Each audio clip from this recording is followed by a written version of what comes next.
Okay, so hopefully you can see the screen with the rusting Hulk. I quite like that picture. Well, I very much like that picture because actually for me, it is a sign of resilience. You know, the paint has flaked off, but you can see that the metal underneath is still in really good shape. But actually often, you know, we don't feel in such good shape. And I thought it was really important to run a webinar on this topic because I run into people all the time, every day, who are tangling with the challenge of finding out what works for them. And I am too. And I wanted also to pass on what I've noticed in them and in myself that works and what doesn't work in staying resilient. What's really important to me, though, and I thought about this long and hard, is that I don't want to pathologise pressure or stress. And I don't want to make resilience seem like it's fragile, because for most of us, it's really not. But what I'm going to be looking at, I'm really going to be zipping through this. And as usual, for people who've used this before, who have come on these webinars before, it's you just take away what you want. And if you don't like something you hear, for goodness sake, say so, because you're probably answering a question or a query or a doubt that somebody else in the session had. But I'm going to be looking at what drains us, what resilience actually is, the things that feed us as well, how to look out for signs of overreach, and also how to help ourselves and how to help others. So for me, there's not any doubt in my mind, and I think if you look around on the internet and in books, most people will say, well, actually, we need stress. We need stress just to even get us out of bed, to make us reach for things, whether it's the wuthering heights of Mount Everest, and most of us will never get up there, or tackling tricky problems, enigmas in our lives. We need things like that.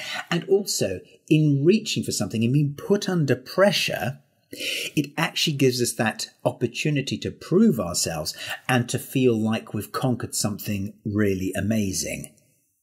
So stress, or the stress of aiming high, helps us to discover what we're made of. And it's the precursor of satisfaction, pride, and fulfillment. And in fact, when we can't find enough to do, and I'll come on to that in a few minutes, that is also in itself a cause of stress and then unhappiness.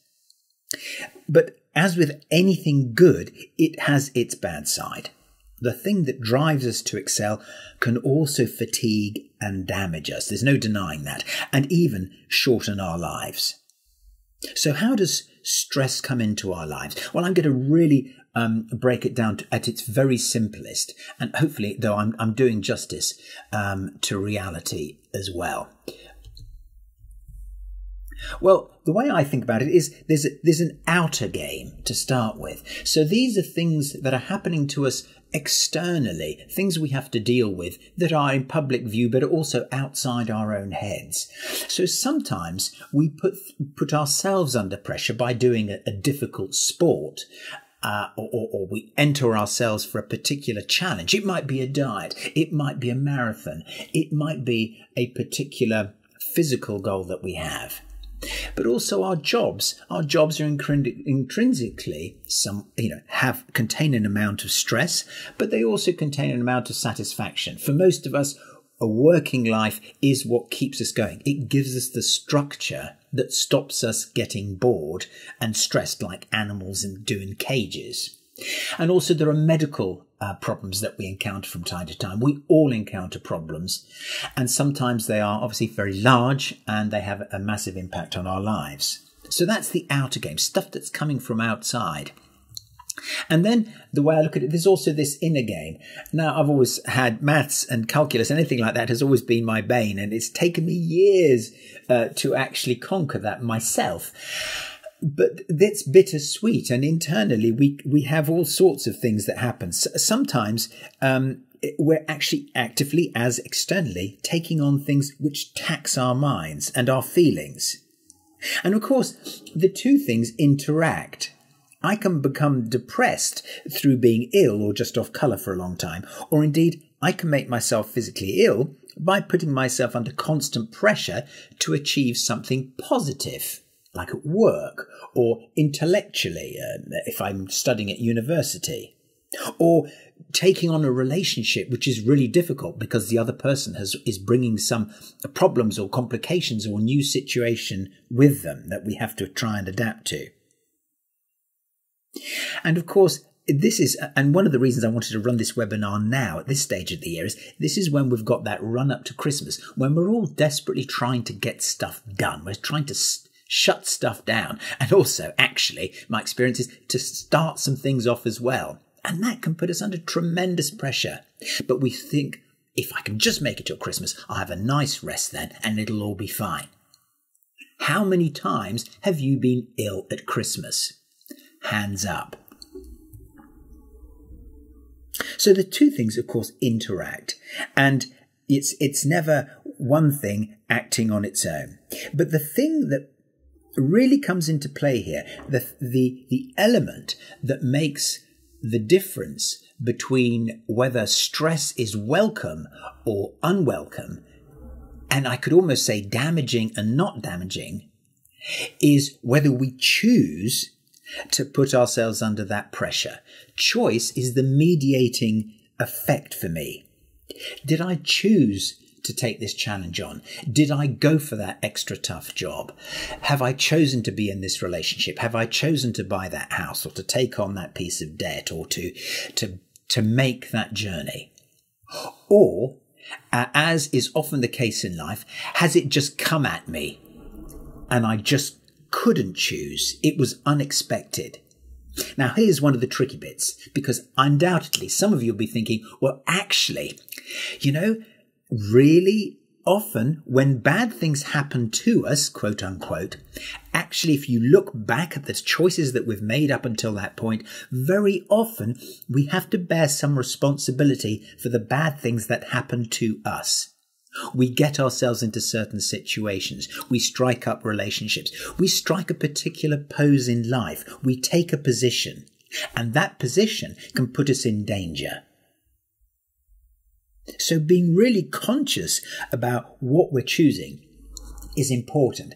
And hopefully, as we get a bit older, we realize that our choices have ramifications.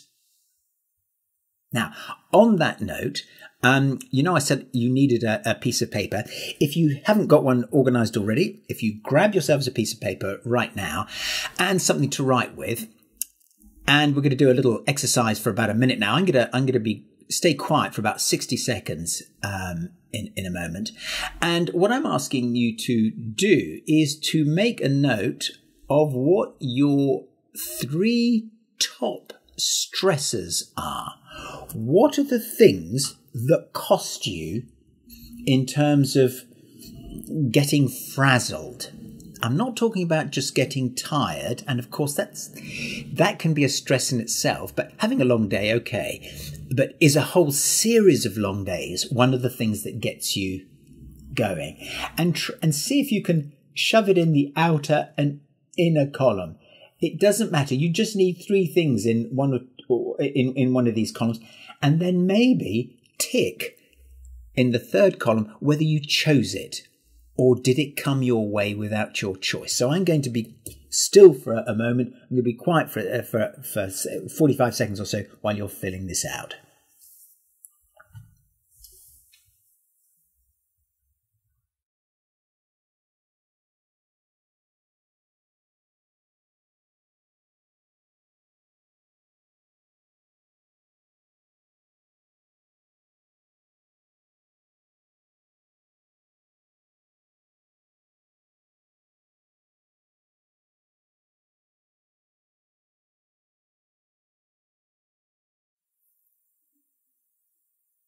Okay, it'd be really interesting if you've come up with your list.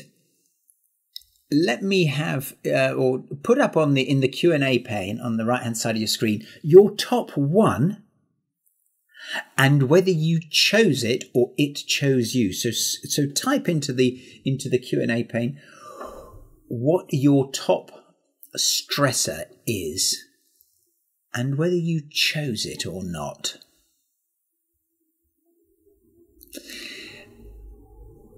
Okay, Sally says, dealing with team issues.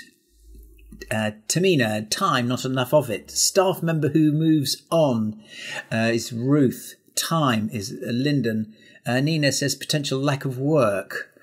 Nina's a freelance writer. Lucy, traffic. No, didn't choose. Ross, long hours. Sarah, excluded or not appreciated. Mark, interestingly, becoming freelance. Handling conflict for John. Funding in the voluntary sector for Susan. Lack of guidance, Tasha. Staff issues, Vicky. Finance at work, Louisa. Family relationships, Suzanne. Trying to achieve too much, Hugh. Workload, Pam. Vicky says kids in the morning. Yes, echo that one, Vicky. Hazel, workloads. Christine, moving house. Good luck with that one. Carol, sorry, cannot enter. Don't know. That's stressful. She can't get in. I'm sure Nicola will sort you out. Ian says relationships with senior management. Too many things on the go, says Hugh. Negative judgment from others, Claire. Too much on, Penny. Non-compliance from staff, Carol. So there's a real variety, but one at the time is a theme. Time comes up again from Ruby. People in management not capable of doing it, Daryl. Senior management, Nicola. So there's a couple of votes for senior management and about 4 votes for time. Thank you very much. Most people, most people don't choose. Yes, I can't find anybody. Somebody said, Hugh actually said too many things on the go. Hugh, that's you.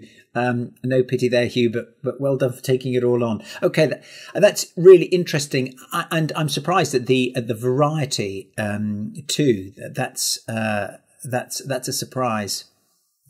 So let's move on there, and we'll come back to that little table a little bit later on. Okay, so finally, let's get on to resilience, and we'll try and define it. Well, actually, there is no clinical definition for resilience. So I scanned around and went to a couple of 3 places. And I just, sort of Googled it as you do these days. So the first thing that I came across was this one here, resilience or resiliency. That sounds vaguely American. And the capacity to recover quickly. Toughness. That's one set of definitions. Let's have a look at another one. This one here, the capacity to recover quickly. Toughness. That's ringing a bell. Springing back into shape or bouncing back. Elasticity. Flexibility. But then I came across a rather more studied version, and this has some more of the subtleties that I think we should be paying attention to. And I want to mark a couple of things here because I think they're really important. So, as it says at the top, most of us think of resilience as the ability to bend but not break, bounce back, and even perhaps grow. But really, for me, I think one of the things about resilience, it's to do with adapting in the face of adversity, trauma, tragedy, threats, and significant sources of stress. So this ability to adapt, which actually implies that we can maybe learn. Now, obviously, some of us are more adaptable than others. Some of us will go out of our way to seek thrills and change, and others will not. Another important thing that came out of this from Dr. Southwick was this business about it existing on a continuum and being available to us or present across multiple domains to different degrees. So, of course, we can be very resilient in some respects, maybe dealing with relationships at work, but actually find relationships at home really difficult. Maybe because we think we have more to lose. Another really important thing that I think Dr. Southwick says is that it's based on, has underpinnings in the biological, psychological, social and cultural factors as well. There are, and of course, and this is about especially the cultural element is if you are in a place where people are regularly taking risks or putting themselves under pressure, if it is the accepted thing and there is a support system, then actually you can probably learn to take a lot more. Think of a mountain climbers or people going on expeditions or competing in sporting events as a team, football teams, even at a local level. You think about it, they train together and they learn to help each other to get through stress, to cope with the stress of a game. So there, I think, is a really interesting collection of both academic and lay about what stress or what resilience actually is.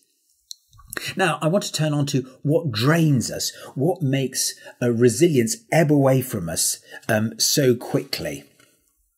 And I suppose, how do we keep that mindset of being able to tell us, that enables us to tell us it's not time to worry yet?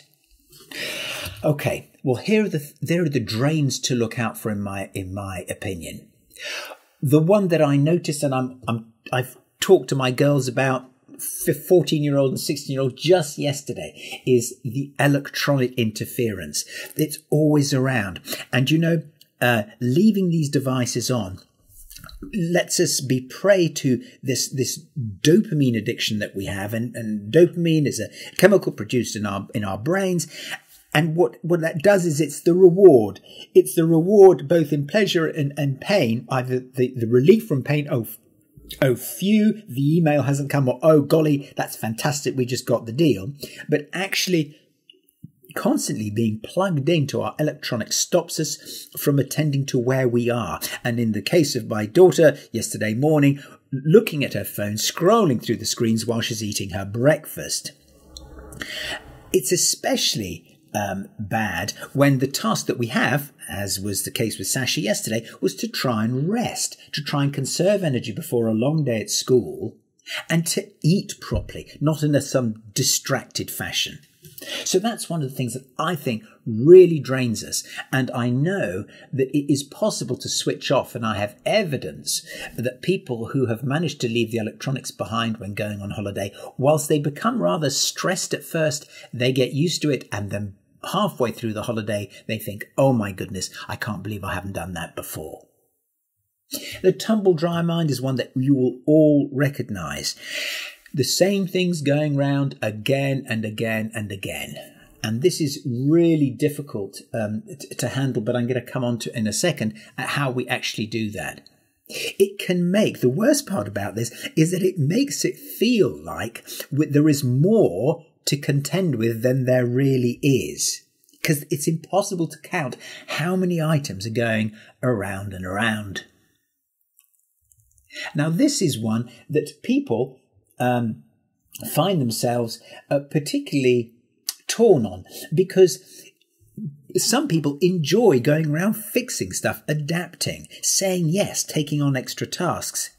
And they think to themselves, it'll be okay. I'll just work late. I'll just stay longer. I'll just do a bit on Sunday. I'll learn on the job. I'll cope. I'll handle it.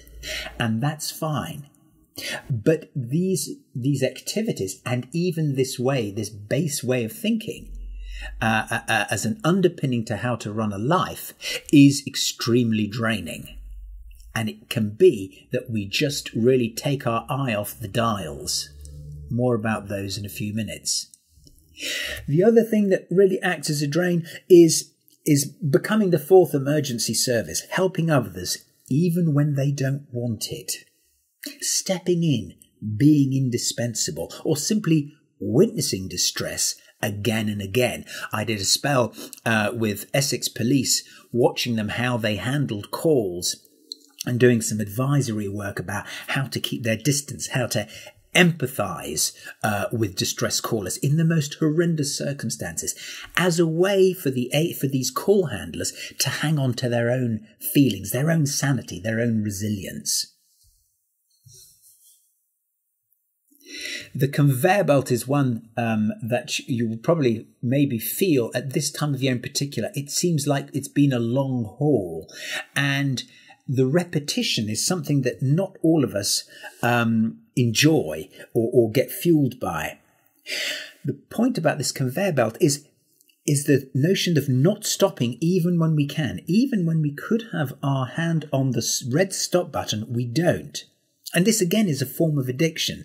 We get a rush from exciting news, relief, crisis, or just stuff happening, getting stuff done.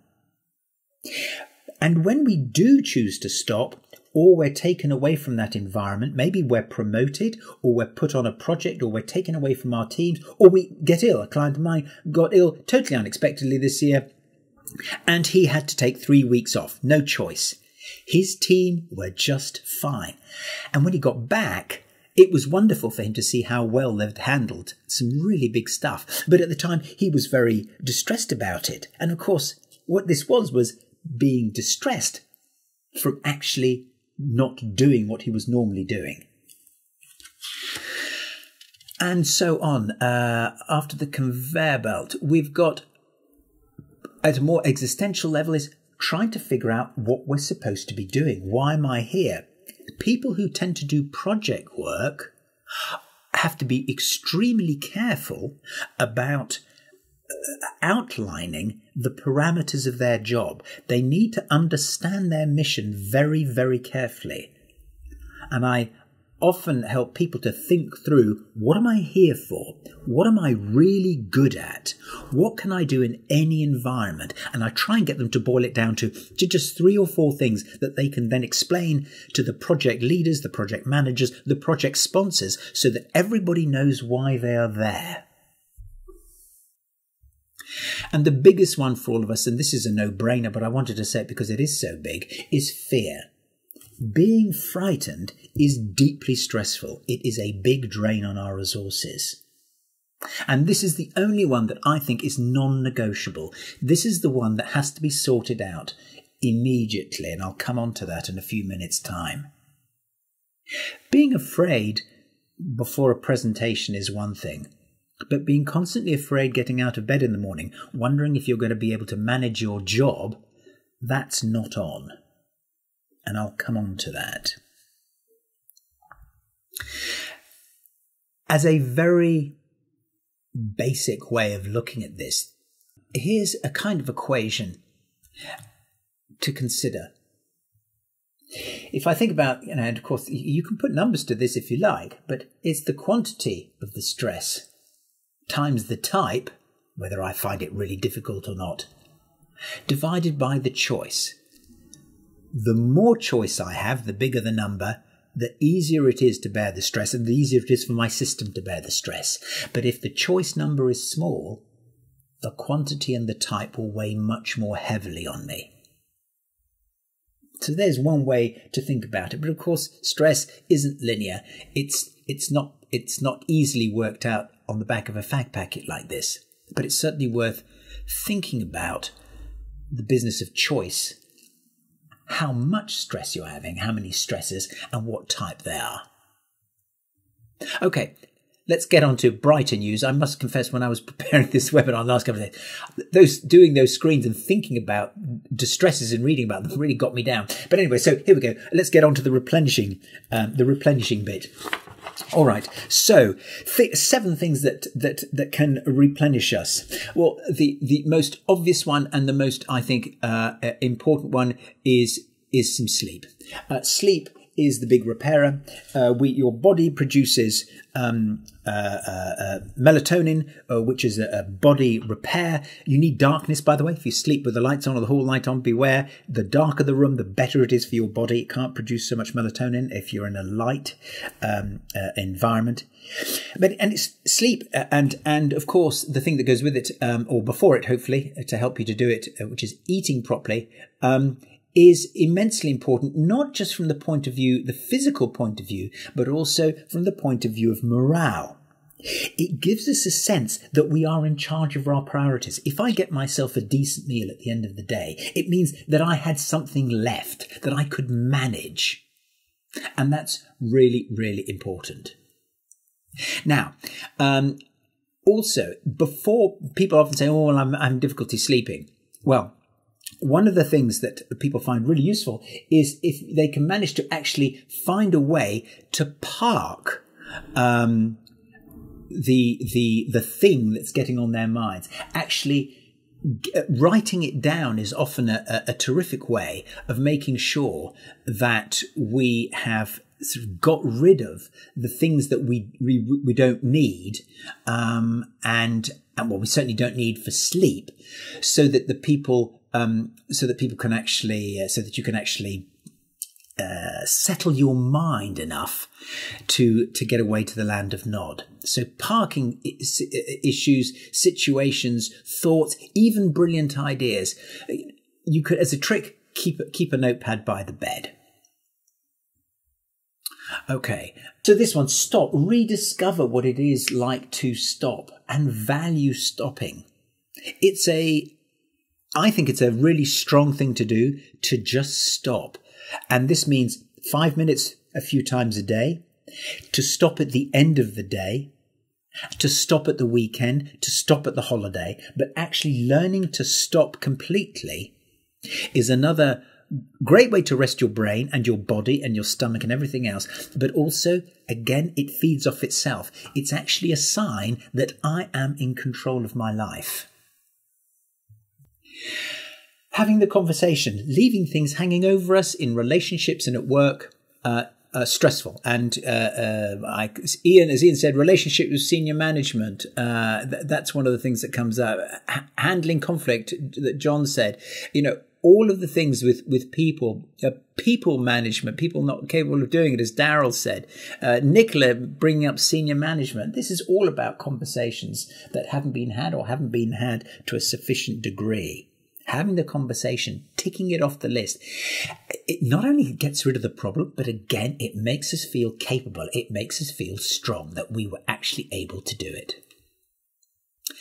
Exercise. This is one that I really value deeply for myself, but we can push it too far.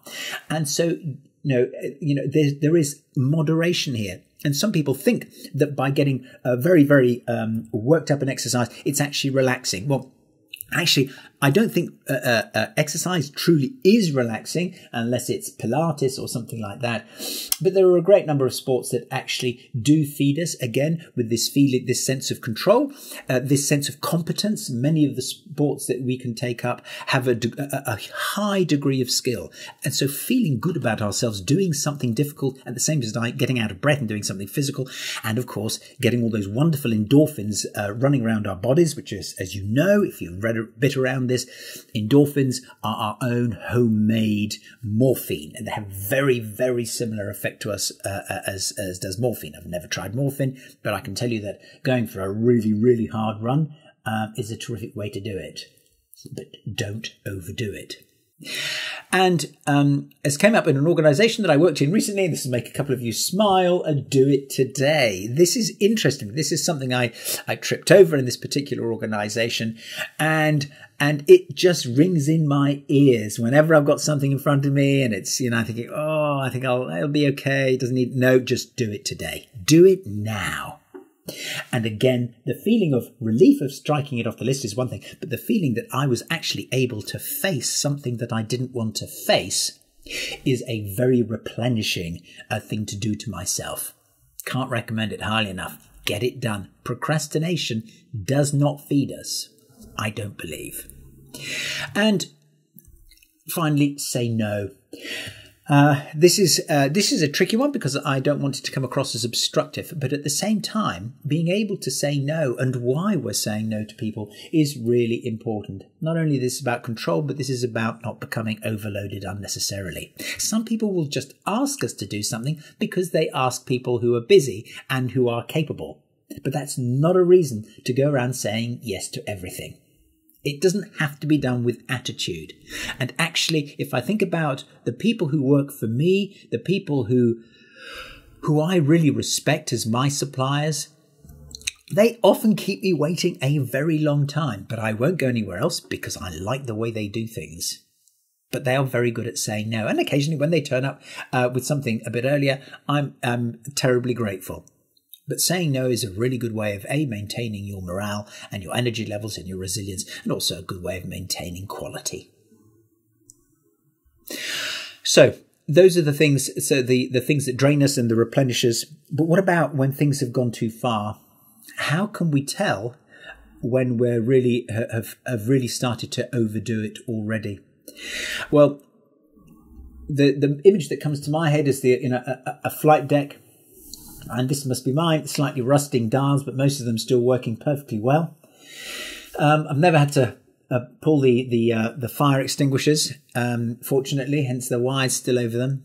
But there are some indicators here, and I think I've got 7 of them for you. Things to watch out for, and I'm going to really zip through these pretty quickly because I think they'll be very obvious to you, and some may mean more than others. The first one, as I've already mentioned, is the notion of sleep. I think this is tremendously important. Again, if I look at my teenage daughters, one is brilliant at getting herself sleep. The other one is a real night owl, and she comes awake at about 9 o'clock at night. And really, if she had a car right now, she'd be out every night and we'd have absolutely no control. But I know that it costs her. So despite what we may think about, night owls and what is it, skylarks, or whatever the opposite of the night owl is, even night owls need to get to bed.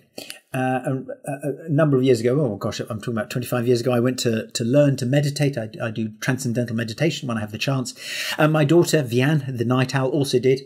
And one of the bits of cookiness that they serve you there, which is quite strange, but I think it is absolutely true. One thing Maharishi Mahesh Yogi said was, be sure to catch the angel train. And there are 3 every night, 9:45, 10 o'clock and 10:15. Don't miss the last train. And it really makes a big difference whether you believe in that sort of thing or not. The second thing is start. If you notice you're starting up in the morning and you really are running on empty already, or you're dreading what's going to come next, then you already know that there is something not right. If you're noticing that you're snappy, and not just occasionally, but actually it's becoming a pattern, and you're snapping at the really, really small things as well, this is worth paying attention to. Yeah, pay attention to the old snappiness. Appetite. Variations in appetite, whether you start munching on lots of comfort foods or whether you're losing your appetite for proper food. Yeah, this is one certainly to pay attention to. Because, again, that will also inhibit your ability for your body to repair itself and to be able to keep going. And so you keep on going without eating properly, and this is one that I'm frequently guilty of, and you will get stomach problems, and they may take a while. I'm particularly prone to them, because I like feeling that, I like having a meal where I'm really hungry, but often it gives me the excuse to take it a lot too far, and then I hurt myself. Sense of humour, that's another one that tends to disappear when we're really not on top of our game, when it has been left a bit too long. And along with sense of humour, you will have come across in your own life or in friends' lives, when we start drinking too much and they start drinking too much, you'll notice, the glass of wine or the 2 or 3 beers every evening as a habit, as almost a rite. It's my treat. I get suspicious of that kind of habit, and it's one to watch, I believe. And of course, the sleep thing, I'm constantly on the lookout for sleep. I think it is the single biggest factor in us being able to repair ourselves. So when we're not sleeping, when you're waking up several times a night and you're hassled or stressed, or you're coming out in a cold sweat, then you know that you have gone too far. And finally, happiness. If you have managed to stop yourself and there you are on your weekend and you're sitting down with a cup of coffee with your partner or your children or none of the above, and you're thinking, well, aren't I feeling very happy right now? There's nothing wrong with my life. I have whatever money I need. I have a decent job. Nothing's going wrong, but I'm not happy. It may well be because you are overdrawn. You've overreached. Okay, so I want to go on to helping now. Helping others and helping ourselves. One of the stresses that people find, nurses, doctors, rescue workers find this, is something called compassion fatigue, or sometimes just the witnessing of post-traumatic stress that comes from witnessing just a lot of horrendous things. And one of the things that I explain to people about how to handle this helping situation, and I'm just going to zip through this literally in a couple of minutes, is how to help people without becoming embroiled yourself. And the tendency is that people have is towards sympathy. And sympathy sounds like this. It sounds, oh, you poor thing, or that's a rotten thing to happen to you. What are you going to do? Oh, that happened to me as well once. And what this is actually doing is putting the potential helper down in the pit next to the person who apparently needs rescuing. Of course, if you think about it, and the way I think about it is that people do not need rescuing. They don't need what we think they do at the first signs.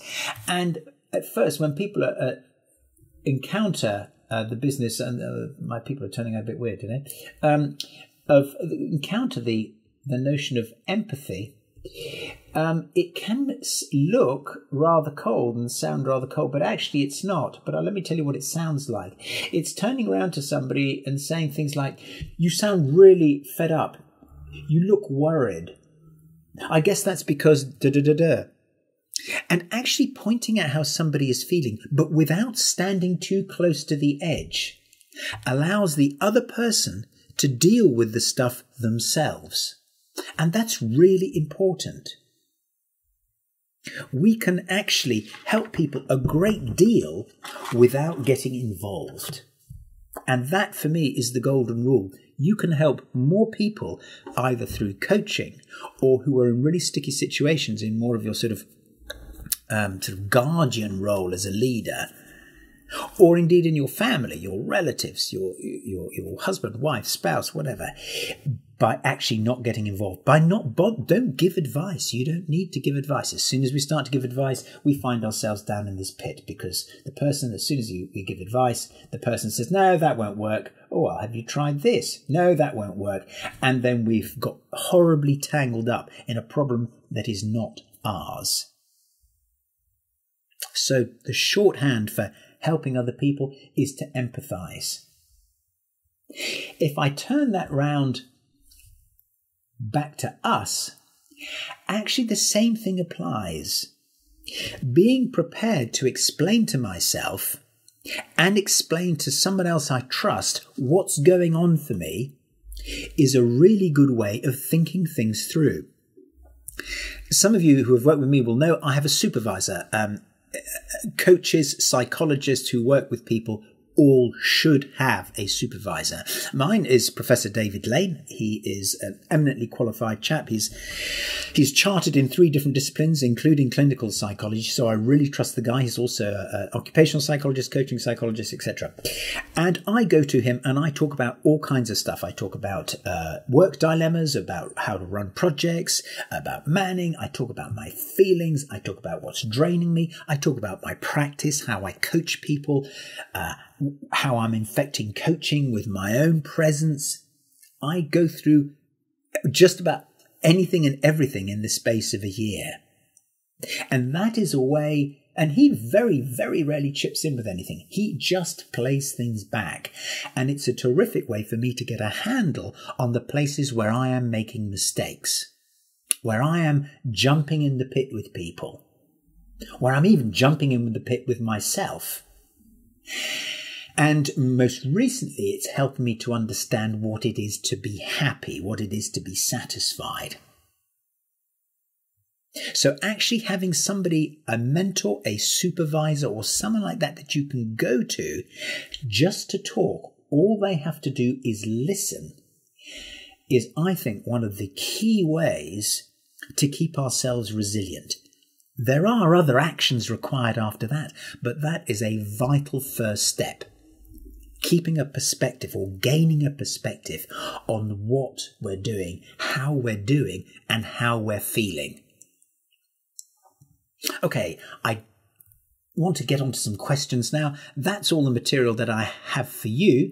So, your thoughts, questions, reactions, let me know through the Q&A pane. I have one question already cropped up. Okay, you've jumped straight to the top of the queue. How do you start a conversation to tell someone they look terrible without making it worse? Okay, so how do you tell somebody that they have become stressed or that they are getting close to the limits of their resilience before starting to make themselves ill without actually making the situation worse?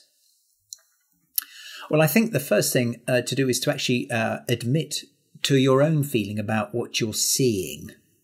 And to say, look, I'm worried. And I'm also worried about offending you. So, please don't take this wrong, but I've noticed, and then maybe pick on something that has kind of got you worried. So yeah, say how you're feeling and what you've noticed that has made you worried. Okay, anyone else has got something? I'm just having a look.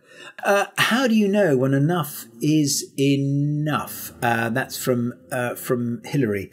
I think it's... I suppose, Hillary, sit yourself down. It's a lovely day. Take yourself a cup of coffee or something somewhere and ask yourself the simple question, am I happy? Or when was the last time that I was really happy or at least comfortable? So put a time marker, a chronological marker in the sand for yourself. And this works really, really well.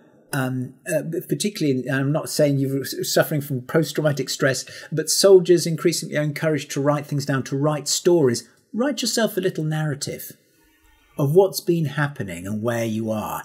But you ultimately decide when's enough. And it doesn't have to be that you're getting to the end of your tether. Maybe it's just that it's not good enough. And in which case, get someone to talk to, either a layperson, a good friend, a colleague, or a professional. But you will know that you're not quite happy enough. Vicky asks, as a manager, how do you empathise and not take any action if one of your team is stressed or frazzled? Well, actually, empathy is a major action, and it is actually demanding, Vicky, but it is enough as well. It seems very light touch, but I think it's a really heavyweight intervention. Empathising with somebody, showing that you've noticed them, and playing back what you're seeing or you think you're seeing in them is a fantastic prompt for them to help themselves. So don't underestimate the power of listening and how much good you're doing. Louisa, I keep letting my emotions come to the surface when speaking to my boss. She said I need to come on here to toughen up. Okay, I'm delighted you're here, but I hope that the very last thing you got from this was toughening up. But I'm going to come back to that one, Louisa. We're pretty much out of time, and I just want to, so don't go away. I just want to do a recap before 1:15. So don't go away. All right, final thoughts from me.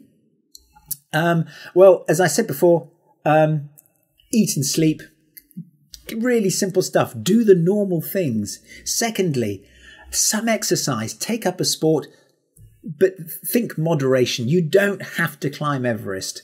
And lastly, keep an eye on those dials. Make sure that you know what's happening to you, as Hillary was asking. And lastly, I have to ask you, what are you actually going to do about this? Have a look at the top thing on your list. And what are you going to do, even something small, to make a difference to it? Okay, the next webinar, Friday the 23rd of February. We're taking a break, not only in December, but January we're moving offices. Hooray! It's been a long time coming. So in February, that'll be coming from our brand new office, which will be fantastic fun. So that's it. It's been terrific. If you have to go away right now and get back to your day job, thank you so much for joining. So if you can stay on for some extra questions, then that's terrific. And I did promise I'd come back to Louisa. So Louisa, if your boss said toughen up, I would suggest that it's your boss who should have come on this webinar. So it'd be interesting for you to ask her, kidding aside, what she actually means by toughening up. It could be that you do have to be maybe more honest about your feelings in the first instance to yourselves, because if feelings keep on bubbling up in conversations without you actually inviting them, then the chances are that you're not saying enough about your feelings when they're still really small. So my suggestion to you would be to practice by yourself, if you need to at the beginning, actually admitting to how you're feeling, even about the little things. So when somebody cuts you up in the traffic, or when somebody, I don't know where you are, gets in front of you in the tube train and they just go or push into you, or when something nice or nasty happens, to actually call to mind the feeling that you're having. And then once you get into the habit of doing that, then actually start to call it out. Start to say, look, I'm uncomfortable with this, or I'm worried about the way this project is going. I'm intrigued about this, but I'm nervous about doing it that way. So actually surfacing our feelings, explaining our feelings has a couple of effects. One, it has an effect on the person that we're with at a social level. But two, we hear ourselves saying that feeling, and then the feeling has done its job. There's a neurological trick that happens where a different part of our brain starts to work, aside from the amygdala, which is the one that's generating the amygdala generate all those feelings. So get talking about your feelings. That's the number one thing, and you'll find that you don't end up showing them so often. I hope that's satisfactory, Louisa. Okay, Simon asked, how would you work the empathy sympathy model into an unexpected death? Gosh. For me, the empathy is always where it's at. Sympathy is lovely, and I think it shows some sympathy, or it shows some feeling that we're prepared to pay attention to other people's feelings. Now, if you find yourself dissolving into tears yourself, it's a show that you're human.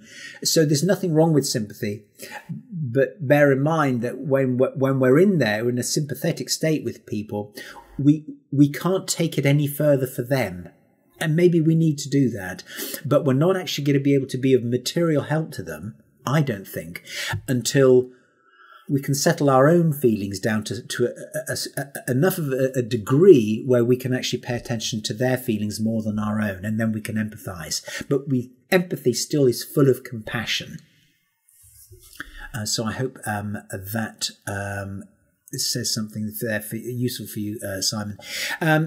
Ross asks, how do you deal with the stress of to-do lists? They can seem never ending. That's a really, really good one. I suppose by definition, a to-do list is never ending because, we're constantly adding to the bottom as fast as we cross things off at the top.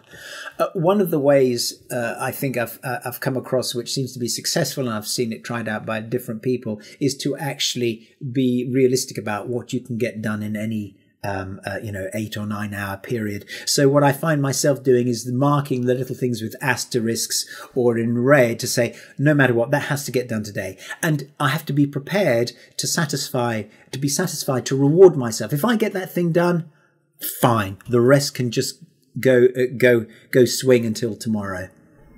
So I think it's finding a point of satisfaction. That's how I would handle that. And be resigned to the fact that your to-do list will always be there and you'll never get to the bottom of it, and that is not the objective. Hopefully that's good enough for us. Natalie says, you've mentioned as far fear as a major drain. Could you expand on this perhaps in a different session? Oh, great. Yeah. Okay. Happy to, Natalie. Yeah. Thanks for that one, Natalie. Any more questions? I think Somebody liked the tumble dryer analogy. Somebody said, Sarah says, I think this could be a radio show. You could do it every morning. Oh God, no, please no. But thanks for the thought. If you have time, could you, here we go. Hilary, if you could have time, could you explain the grid, outer, inner choice, as well as I was late to the webinar? Yeah, sure thing. Okay, let me see if I can find that grid again. Boing, here it is. Okay, so the grid is about, sometimes we get things that hit us inside. So these are emotional loads or stressors. So it might be we've chosen to get into a particular kind of relationship, or we have a knotty problem at work, or we've embarked on something that is interesting but difficult, like, no, I don't know, studying for a degree or a BTEC or something. And so there's inner stuff, that's the intellectual, emotional stuff that we encounter, and then there's the outer stresses, which actually are more work, health, sport. So stuff that's happening from outside and stuff that's happening that's springing up from inside. One is my general nervousness about being in crowds. You know, I don't like going to parties, or I'm not very happy at the moment, or whatever that might be. So that's the outer inner dichotomy. And then the chosen. Which of these have I actually chosen to be? So if I've got an inner stress about, oh gosh, you know, my job is starting to get on top of me, well, I could say, well, I did actually choose the job, and I'm saying yes a lot, or at least I'm not saying no often enough. So there's a clue there that I can do something about it so that I can start to re-enjoy my job. So that's the grid. I hope that makes sense, Hilary. How does this link, Claire asks, how does this link into mental toughness? Well, I think we're probably talking, you know, resilience and toughness, the same thing. But as soon as I saw the word tough in your question, Claire, I instantly have a problem, as you probably know, because you know me well. And indeed, the lady who was being asked to be tough, I think it was it Hilary? I can't remember who was asked to be tough by her boss. People who are being asked to be tough or toughening up, it's okay in so much as being tough maybe stops us getting hurt or worn down as easily, but it also stops us, I think, from being honest with ourselves and with other people. So if I think about a castle, being tough might be about bringing the drawbridge up and shutting the windows and shutting and shielding myself against things that I think could hurt me. Kind of ignoring the signs, ignoring other people's feelings, ignoring the impact, even in myself. The problem with that is that I don't then really know what's going on either outside or inside. So toughness is problematic. I much prefer the notion of resilience, which is this knowledgeable, flexible ability to understand what's going on with me and to go with it, to ride the rough sea, but to know that actually I can't do it forever. I have to get to the shore at some point. Whereas the toughness is the hunker down and keep going for as long as I can. But as we all know, every fortress has its weakness. So yeah, that's where I am with that. Great. I think I've got everybody's questions. Thanks so much for joining. Thank you for hanging on. Oh gosh, almost half of you hung on. Thank you so much. Have a terrific rest of the day, good weekend, and a great festive season when it hoves into view. See you in the new year. Bye for now.